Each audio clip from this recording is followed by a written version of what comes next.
Hey, what's going on everyone? This is JoeYoursTruly back with another video, and today we're going to be doing the build guide to all offlaners and Predecessor. With the open beta release of Predecessor, I thought it's a perfect opportunity for me to do an updated build guide to all the offlaners in this world so you know how to best maximize your potential on each and every offlaner. And so what I'm going to be doing is I'm going to of course be talking about like the core items and kind of like more generic like competitive builds you can run these heroes, but I'm also gonna throw in some alternative items, some stuff I like to run personally that may not fly with everyone depending on who you are as a person. So without further ado, let's kind of jump straight into it. And the first pick we're gonna talk about is Countess. So Countess is a hero that's actually not recommended in game and offlane. When she first released several months ago, she was initially recommended for the offlane and mid lane role, but with the kind of how the meta shifts and how she was balanced out over these last few months, she got pushed towards more the mid lane and jungle role. Not to say that she can't play in the offlane role, just know that she's someone that's a little bit tricky to play in this role and requires some pretty advanced matchup knowledge, especially as you climb higher and higher in the elo ranking. So kind of like a build that is kind of like a great way to build her that I see a lot of people run is going for Mega Cosm, of course. Let me get this started. So Mega Cosm, Waist Leggings, and Corsica are gonna be your kind of three core items on Countess offlane. You said you want to build Mega Cosm, that's your first big power spike, and it allows you to do effective damage against your matchups because most matchups in the offlane they're gonna build magical armor or health against you. Mega Cosm is that kind of best damage core arm to kind of counter some of the defensive stats they're building out. And of course, Weight Leggings Corsica give you that magical pen, and also with Corsica in particular, it's very nice because it gives you mana regen, so it's very nice to be able to throw your abilities a lot and not having to reset so often. So these are your core 3 items. I kind of see a lot of like back and forth between it. I like going like Magician Quest, going for Soul Build because the big thing about choosing your quest in lane is you really like look at what you want to try and maximize and what you're trying to like emphasize in your lane phase. So like for like when you go like Arcane Quest for example, you're looking to do more like health regen in lane because of course counts as someone that's gonna get bullied a lot. She's gonna like get a ton of HP kind of shredded off. So going like an Arcane Quest is kind of nice for that. However, I'm not the biggest fan of the quest options. I know like Tempest and Opulence are like really great like options on counters. A lot of people seem to really like Tempest especially, but for me personally, as someone that has played counters a whole ton, especially at the start of early access, I never really liked going stuff like Tempest because when you go Tempest, you're very incentivized to stick to your targets. And for me, I like to play counts at a very bursty, in and out, very quick kind of assassin mage. So I kind of don't like Tempest. It doesn't fulfill that role, but some people really like to play more lightsaber, stick onto people a bit more. So that's where Tempest can be really nice. But for me, usually like to just go for Soul Build where I can get that guaranteed value of that movement speed, magical lifesteal, and also it allows me to throw more abilities in lane because if you're playing counters offlane, it's very important you can throw abilities in lane because if you can't use your abilities, you can't play the laning phase at all. And then to kind of fill out those two items, you kind of just kind of flex whatever you want. So like more wall power with Oblivion Crown, you can go World Breaker last if you want to have a little bit more HP so you don't not as burstable. But other than that, you can go something like a Spellbreaker. A lot of like mage items you can kind of swap back and forth depending on what you want. So that's kind of like the standard build that I see a lot of people want on Countess offlane. That's something I want occasionally, but for me, I like to run something that's a lot more heavy in the scaling department, and that is going for the orbit growth and the circle. Because the thing is with these two items is that sure you're not going to hit the power spikes as early as you want with going to these two items, but the scaling potential is just much higher. Because I think the big thing that Counts has over other offliners is that she's someone that's very big on that scaling aspect. She's someone that scales super incredibly well in the mid to late game. So I like to go for a build that really maximizes her late game potential even further with these two arms because the circle gives you just a lot of raw magical power and it works very nice for orbit growth because orbit growth is just the arm plethora of just tons and tons of like static stats you can get right here. Magical power, health, mana, ability haste, all really great stuff on Countess. So if you go these two items, combine that with Megacosm, you have a very solid 3 core where you just have a ton of ability haste, a ton of mana, which goes feed into your soul core, so you get a lot of magical power from it, and also feeds into soul build, so you actually have a very large double shield right there. And my last two items I like to go on this build in particular, I like to go again more scaling items, like Final Scales with the more HP you build, so the more HP you have, the higher ability haste you will get. And since we are getting so much health from this Lifebinder and World Breaker, you actually can break above 100 ability haste at full build, and that's kind of nuts. Like gaining like a build that's above 100 ability haste means you get to really spam your abilities so much faster than you would believe. And again, World Breaker again is like HP converts to bonus magical power, so the HP from Lifebinder from almost alignment feeds into World Breaker, so you can kind of see what it is. Every item just scales so incredibly well with each other. They all feed into each other, and what you get is just a build which is so much raw stats, and that's why it's Assassin wants. They want raw stats. And of course, like you miss out on some like powerful item effects like waste leggings, but I think the trade-off is just so good if you can just go really hard on like the magical power, the ability haste, and you get a ton of HP. So you play Countess not so much as a very super bursty 100 zero kind of assassin. You can kind of still do that a bit with this build, but now you'd be a lot more durable. When people jump on you, try to bust you down, you can actually live through that bust because you have all this extra HP. You have all this lifesteal too from all Lifebinder and Soul Bearer.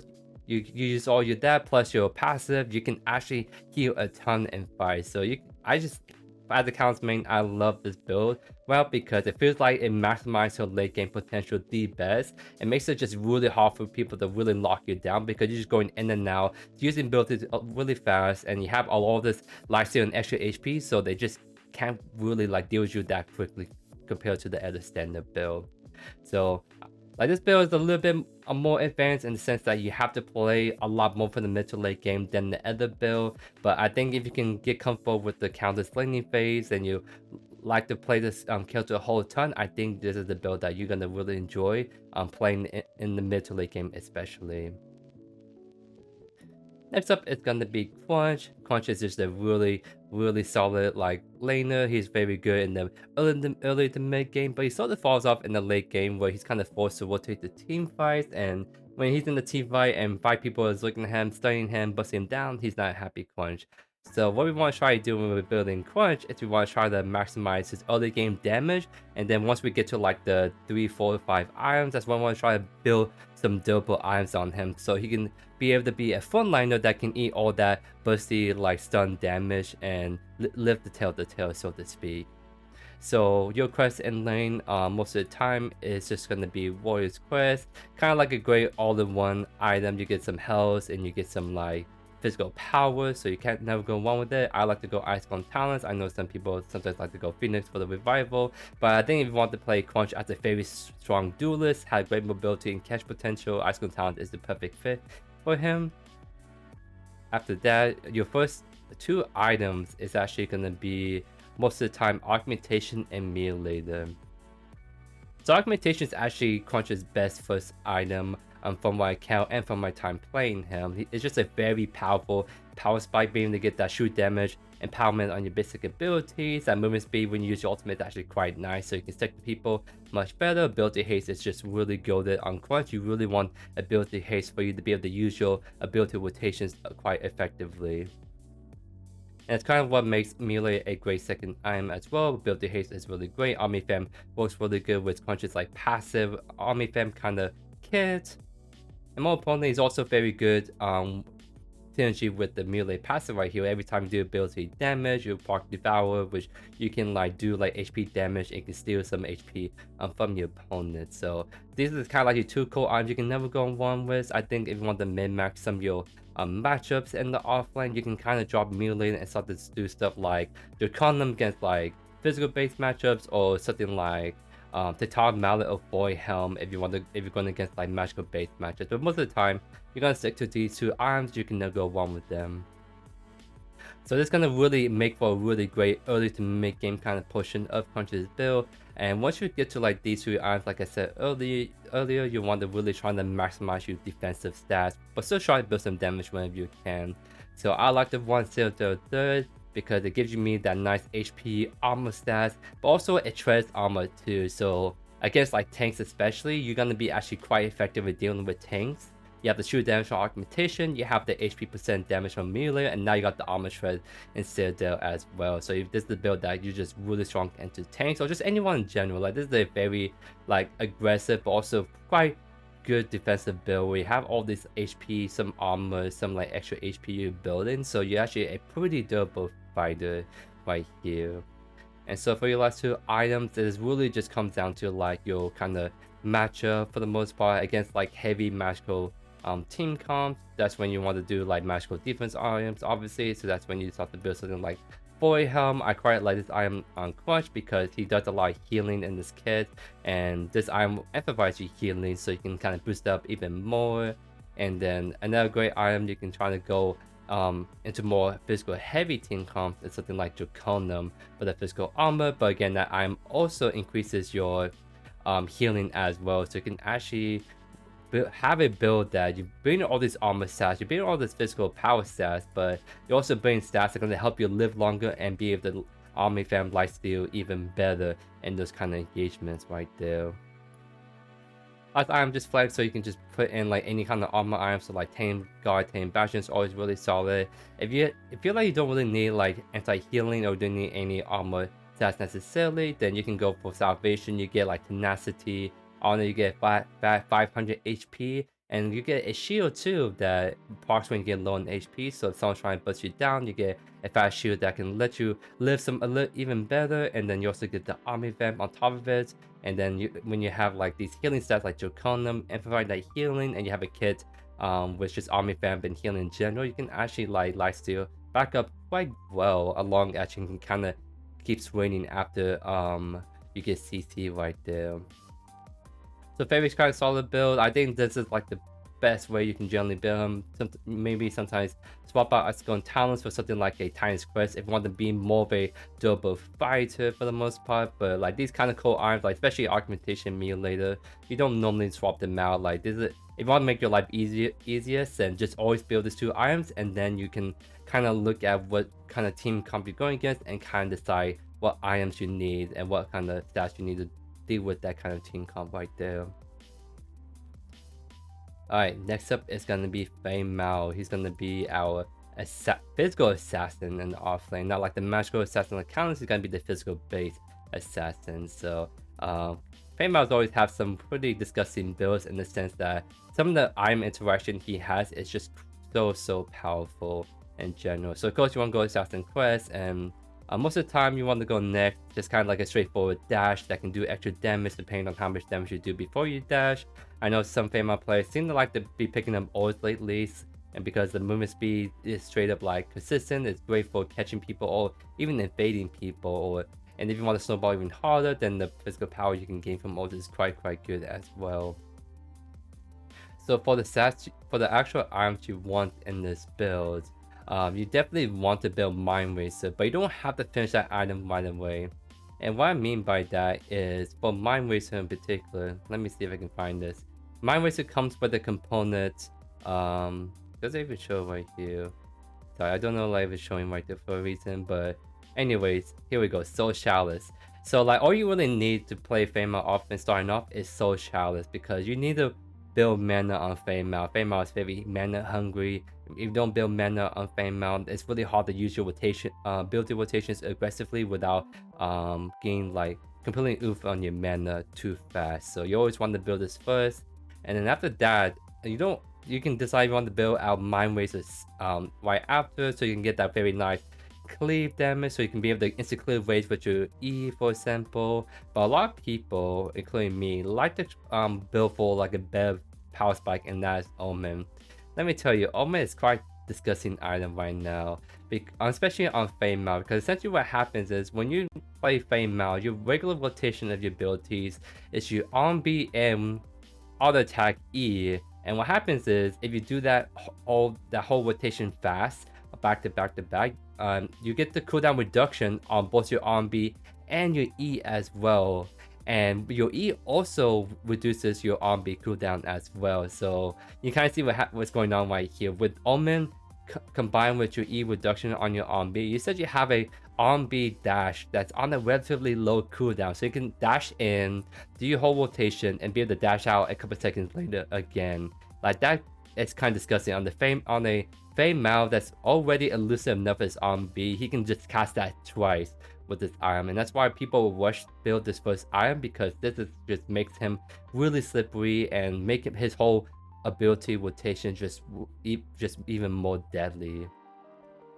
So once you finish out Omen, that's when you can go back and actually finish out Mind Racer right here. So you can go from Soul Chalice into Mind Racer. That's your 2 core items you can never go one with on Feng Mao.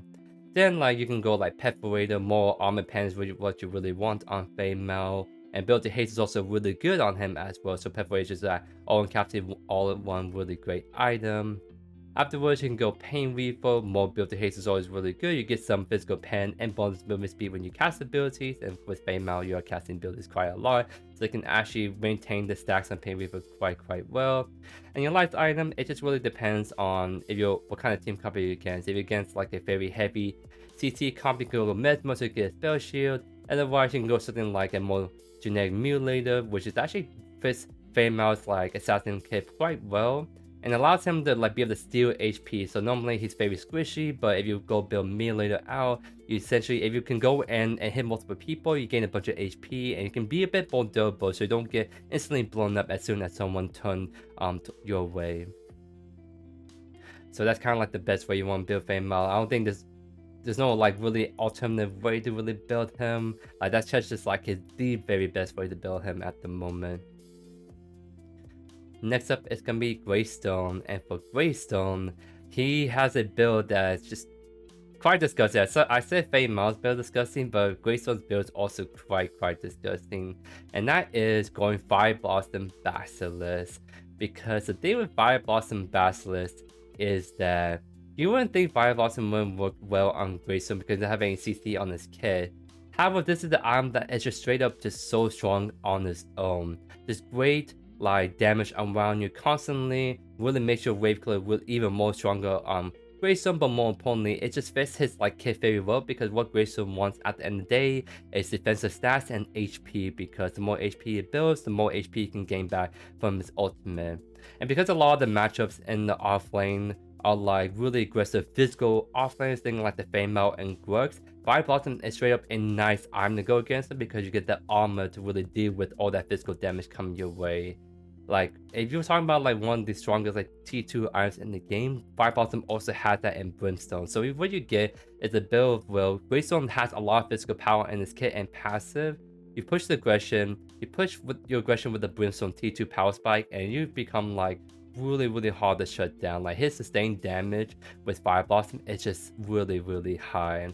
And then it's even more insane that you combine that with the Basilisk, because with Basilisk, you essentially like shred the armor, your basic attacks become even more powerful on your opponent. It's just quite disgusting, because the Fire Blossom tick will also tick towards Basilisk armor shred right here. So it becomes just so dang easy to instantly get the full stacks on Basilisk for your basic attacks to really hurt on people.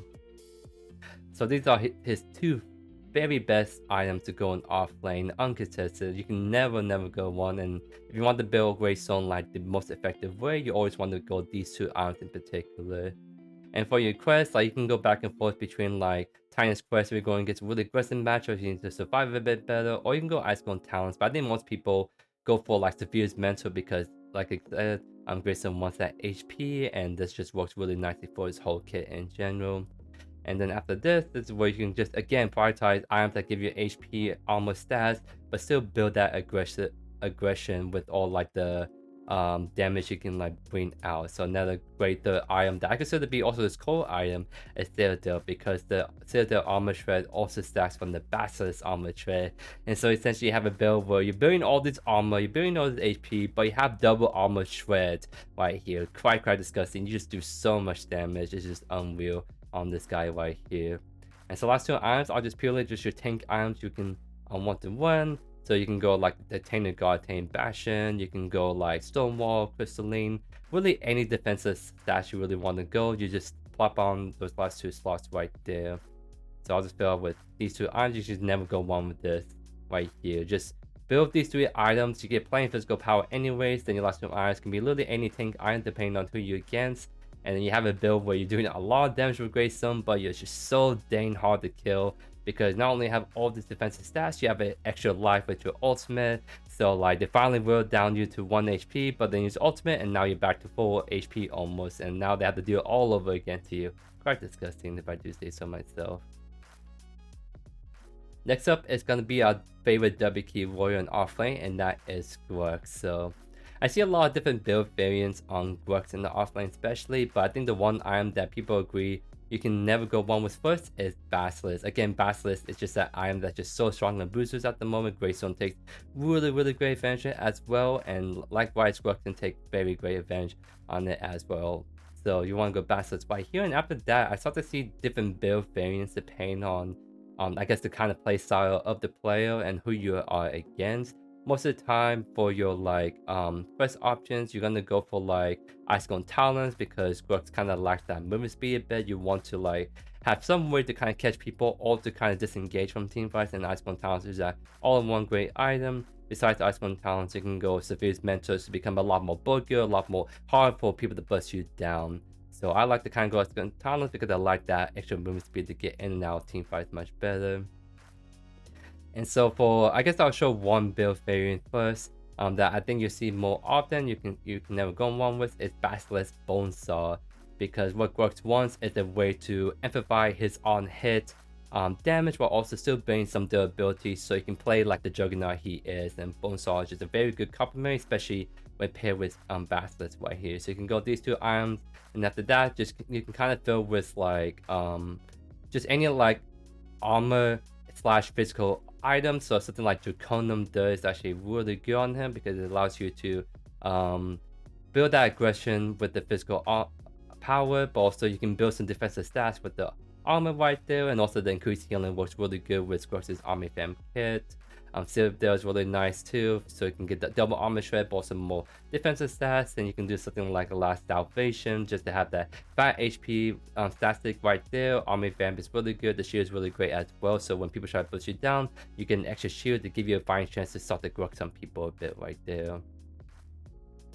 So that's kind of like the one variant you kind of see a lot of the times on Grux. The other one I see is you go very aggressive build right here, which is Basilisk into Sky Splitter right here, because you combine Basilisk and Sky Splitter together, you have a very strong all-in attack speed kind of oriented kid. You trade off the defensive stats that have very strong all-in potential. This is the build that's very much well suited for the 1v1s, maybe for 1v2s, but in team fights, when you have Sky Splitter running around on Grux, you can be a lot more susceptible to burst damage, so you want to be a little bit careful if you want this variant. But if your goal is to be pushing as much as you can on Grux and just to be really strong in the 1v1s, then I highly recommend you check this build combo out.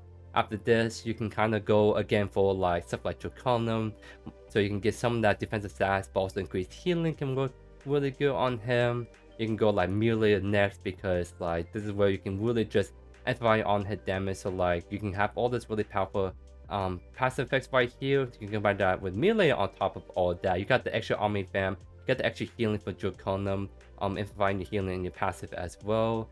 And you can go for a last item. It sounds a little bit like weird, but I seen what happens if you build this whole build out and finish out with King's Bane. A lot of attack speed, a lot of Army Fam, a lot on hit damage. Like this is the build that if you really want to Grux super hard, this is the build meant for you. Again, when you build items like King's Bane and Sky Spell, you're more susceptible to burst damage because you're lacking some of that defensive stats.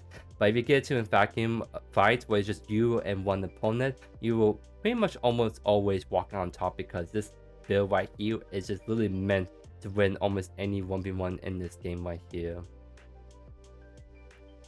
Next up, we are going to talk about my favorite offlane of all time, and that is Kwang.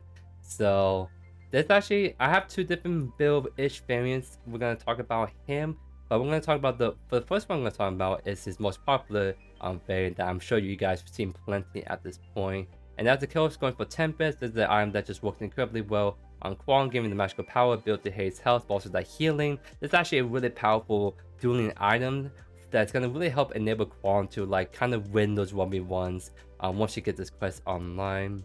And then the kind of build order you want to go on Kwang is you almost will always go Fire Blossom first. Fire Blossom again is just a really powerful item in general, but also for the fact that Kwang kind of lacks like that sustained damage, and Fire Blossom fixes that because as long as you have this item on you, you'll be always have great effective sustained damage. So while your build is on cooldown, the Fire Blossom take damage will help fill in those like downtime when you're not using your abilities right there.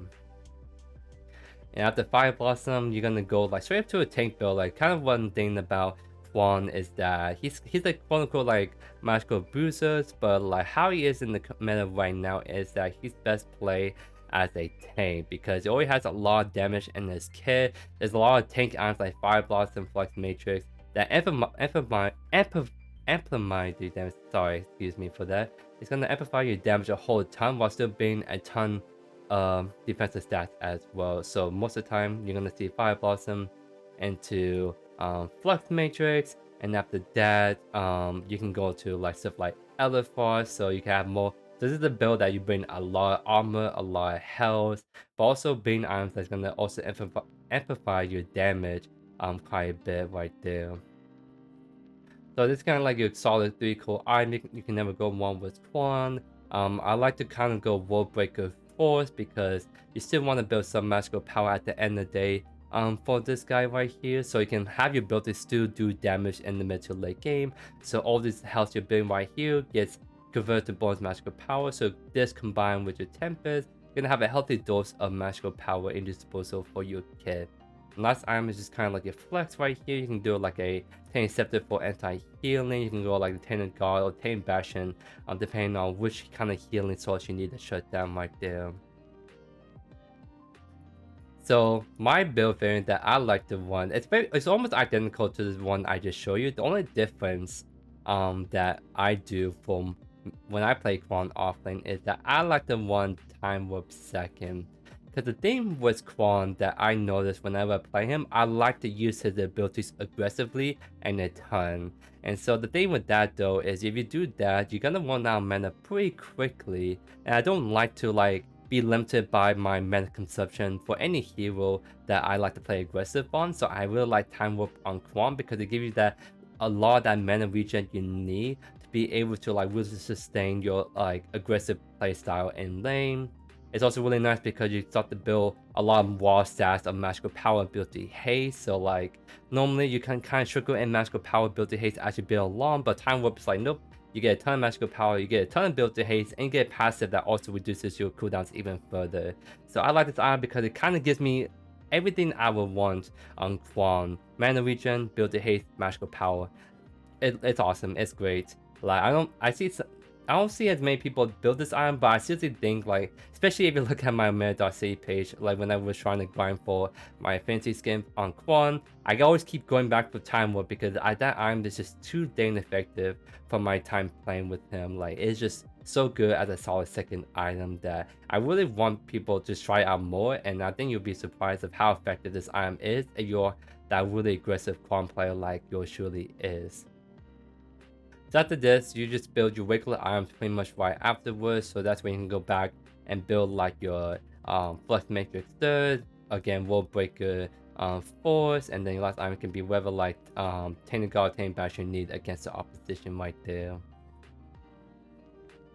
Alright, next up is gonna be Riktor. He's another hero like Countess where he's actually not recommended in offlane anymore, at least. Like when way back then he used to be recommended for the offlane role, but now he moved towards the jungle and support. But he's still very well suited for the offlane role, and especially since he can actually shut down some really aggressive matchups. Like against the Crunch that's usually super aggressive in lane, which is a straight up great counter to Crunch in lane. He's also really good into Kwang too. Like Kwang's also someone that can be quite annoying to deal with in lane, but which is someone that also is a very great stopper to that as well. So like when you have all these really aggressive heroes that performing really well, I just can't see why you don't want to have Riktor in your disposal because he's just a great counter pick.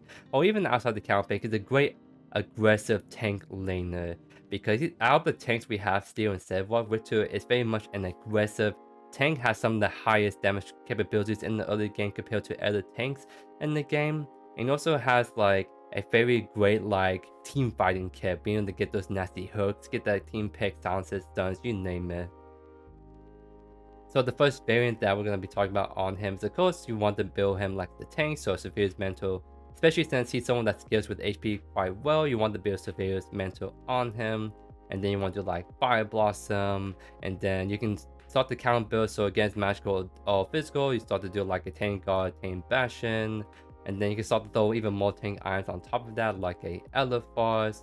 And then let's see, what's one last iron we can kind of throw it in there for now.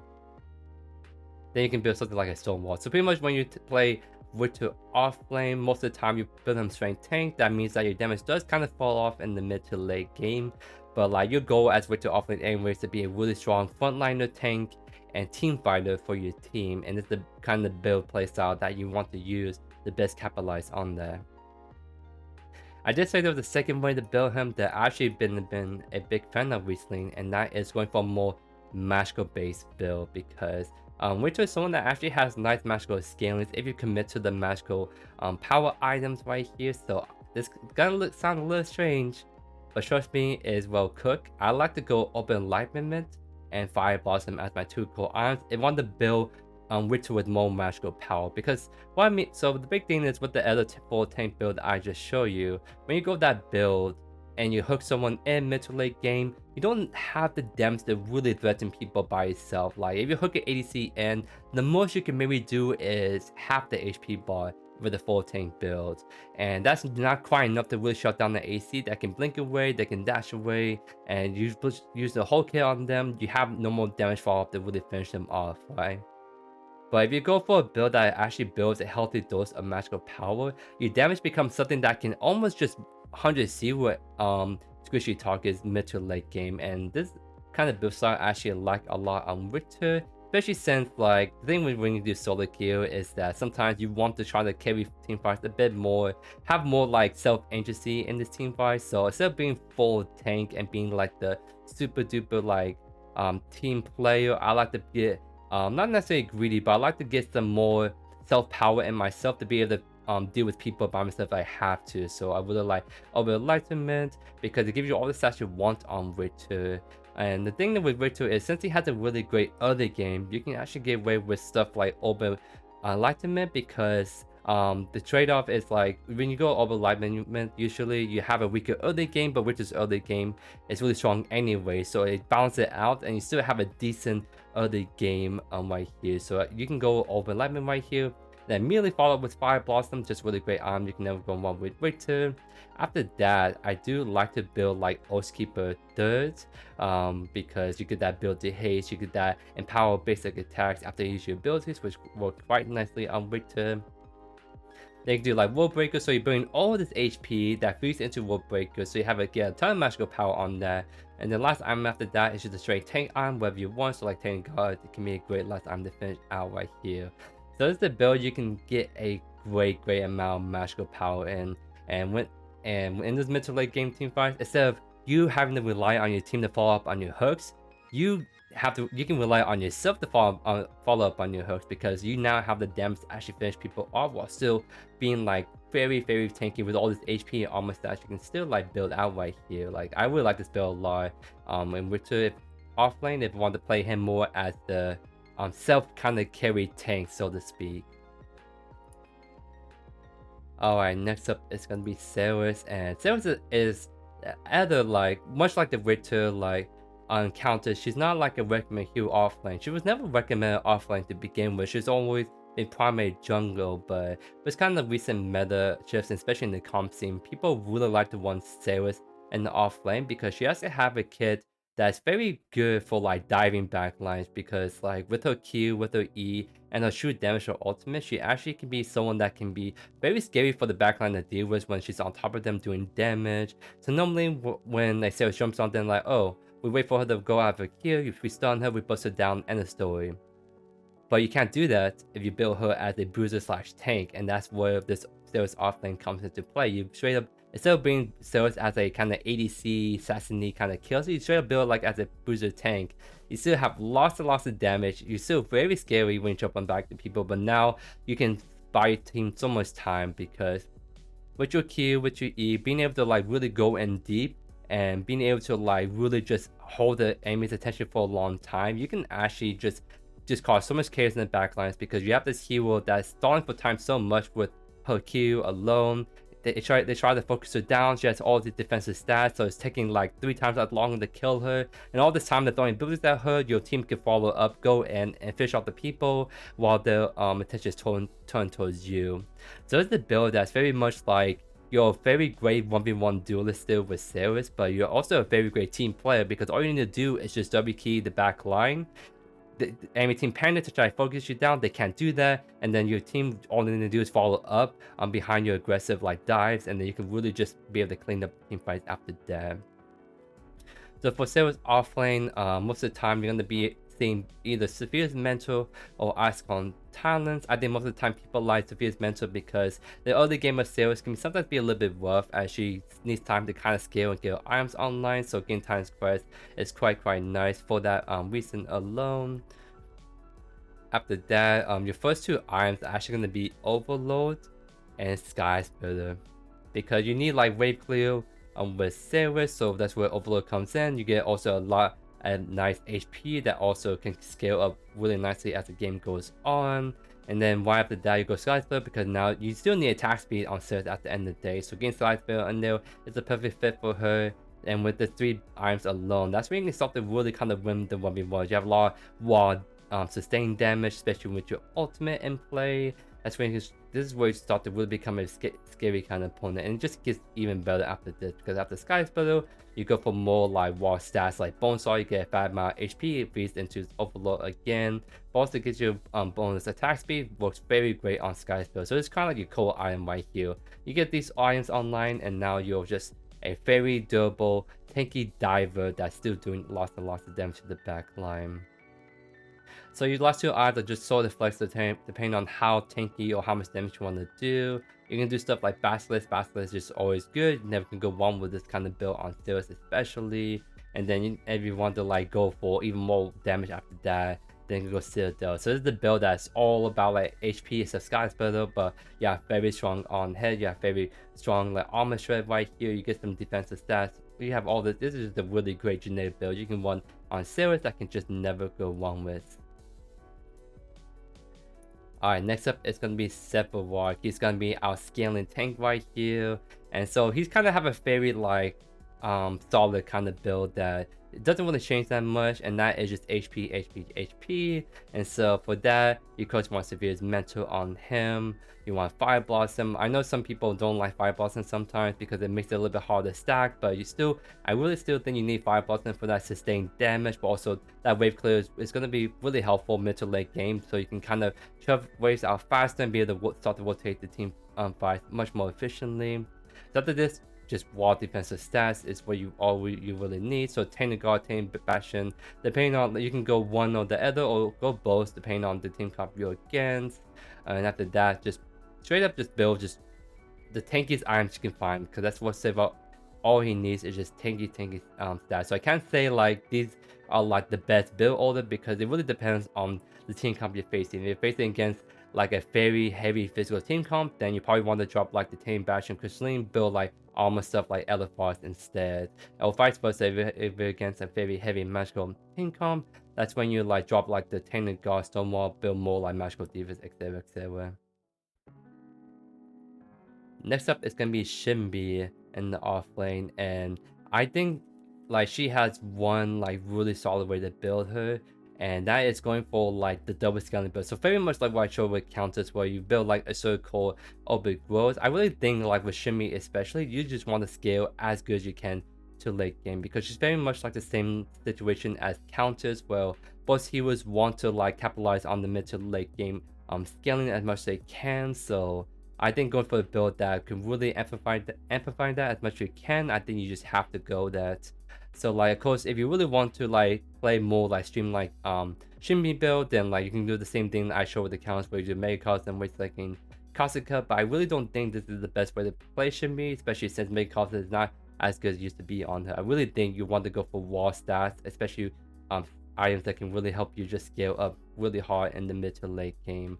And so for that reason, it's just gonna be almost the identical way you play Countess. You build alchemy water, so core, orbit growth.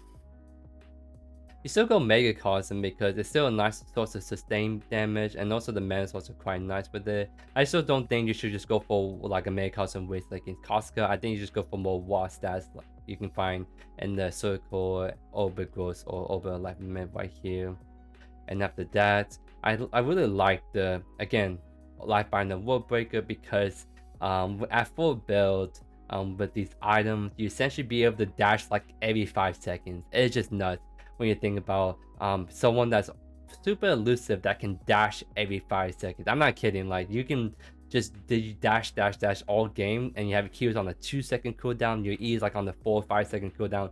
You just become an ability spammer on Shinbi, and you're someone that has a lot of raw magical power, but also a lot of raw HP as well. So I'm not gonna go too much into this because I give that whole in-depth information with Countess away, but just know that this build that is really great on Countess is just even more insane on Shinbi especially. So I really think that this is the best way to play Shinbi in the offlane, in my opinion. Alright, next up is gonna be Steel. He's another tank offlane that's actually have a great early game, much like the Riktor, but he's a little bit easier to pilot. And I would say he's the better team rider than Riktor because there's nothing that can beat a big AoE stun knockup ultimate that the Steel provides right here. So you pretty much want, so for his normal kind of build, you build the same stuff that you would on like the Riktor slash Sevarog. Just go for like Fire Blossom right here. I quite like going LFR second because it kind of helps with the wave clear a bit, but also helps Steel has a bit of that damage in the other game still. Like, his damage is going to fall off regardless, but going to 2 items feel quite nice on Steel, I would say. Just having that great wave clear, but also that great damage source right there. After that, you can do stuff like a Tainted Guard or Tainted Bastion. Just pretty much go for like 4 tank items, really what you need to build on Steel for the most part right here. So that's one build variant, and for those who've been around the channel, you know there's a certain build variant that I want on Steel, and this is my build on Steel that I found to be my highest win rate. I think this is the build that is actually my highest win rate build slash hero in my entire roster in offlane. Which, like, it kind of sounds pretty nuts, but then you look at my arms that I'm about to show you and be like, Joey, what the heck are you doing right there? And but I promise it works for a reason. It works for a reason, and that is going Fire Blossom, Bone Saw, Sky Splitter. Here's the thing with Steel. Steel, if you look at Steel's kit, just imagine Steel just not tank just as a hero.